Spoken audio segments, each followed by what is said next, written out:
This is why it's a classic. A tribute to the movie canon. A celebration of powerful storytelling, craft, creativity and beauty. A defense of merit. And today's film is Charles Laughton's single foray to directing. The lurid American parable, The Night of the Hunter. Ah, little lad, you're staring at my fingers. Would you like me to tell you the little story of right hand, left hand? The story of good and evil?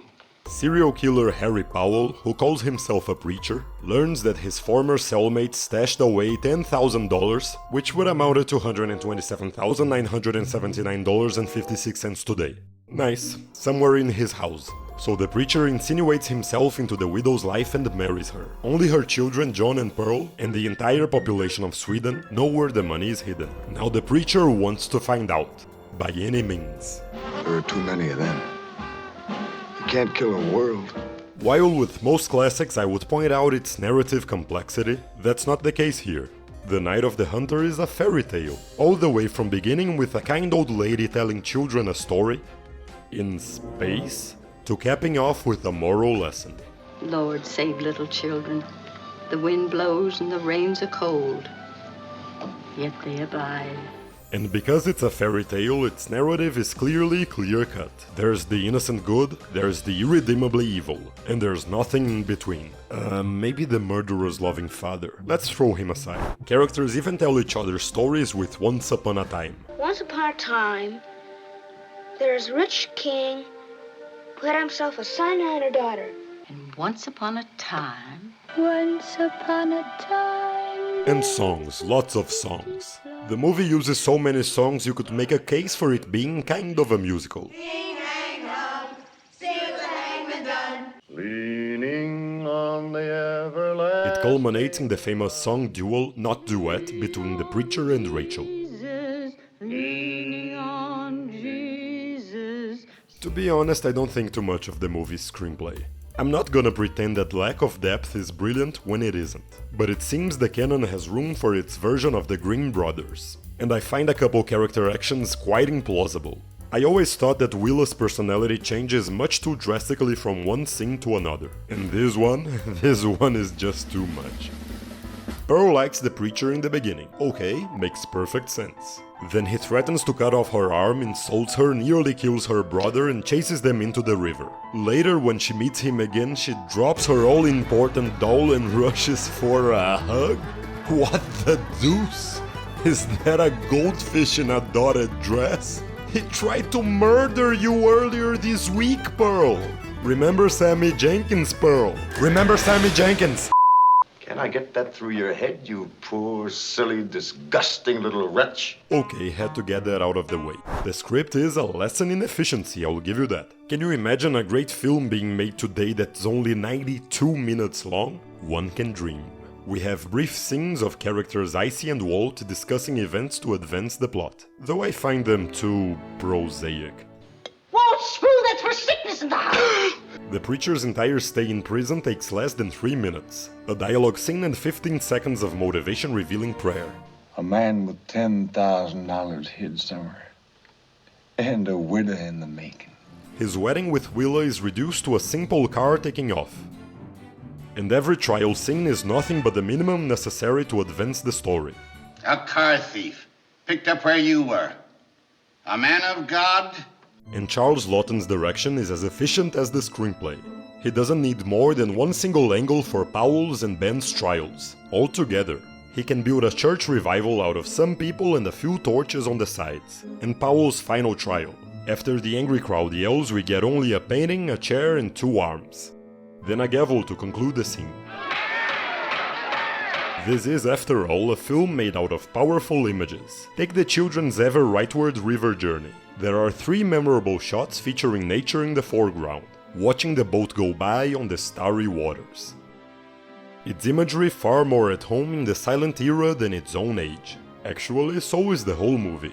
The influence of silent cinema can be seen in the characters' body language, the expressionistic sets and shadows, a few very wide angles, and even this iris shot, out of fashion after the 1920s.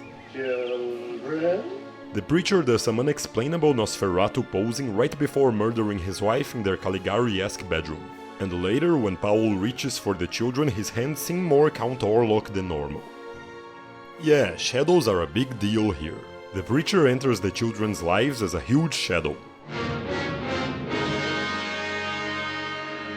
Such strong static images dominate the picture. She'll not be back. I reckon I'm safe in promising you that. In the river journey, we have only a few shots following the boat.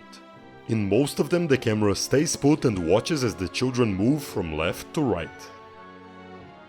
It's the same when Rachel finds Pearl and John.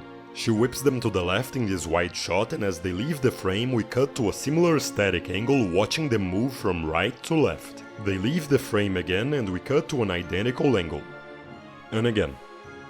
One would expect the camera to track alongside them. That's something we get later on, when the children follow her like a family of ducklings right behind Mother Goose. Yes, I realize I mixed two species. When Rachel defends the children from Powell, Laughton shoots other memorable visuals. They're on the right, and she approaches the foreground. Now we invert the angle, they're on the left, and she does another round. Now we invert them again, and she walks farther away in the room. The ensemble ever framed. But my favorite frame in the film is this frame-heavy frame. John leans on Rachel in her shotgun vigil, and each of the other children is framed by a specific window frame. So needlessly precise, I love it. And it's once again static. You know what that is? I want to see something cute. Now, looky. When the camera moves in this film, it's so unobtrusive you might miss it. Notice Uncle Birdie going crazy in his rocking chair. When he starts talking to his wife's photo, we pull back to include it. We get a rather one-sided shot-counter-shot exchange, then we close in back to the initial angle. Here's the shot when Rachel confronts Ruby about the preacher. Close-up of Rachel. We pull back to include Ruby in a medium shot. First we close in a bit as Ruby cries on her lap. We close in further as Rachel hugs Ruby's face. Then, as she tells more about the preacher, we close in even more on Rachel's close-up. The camera movement is so attached to the story it can easily go unnoticed. I've been out with men.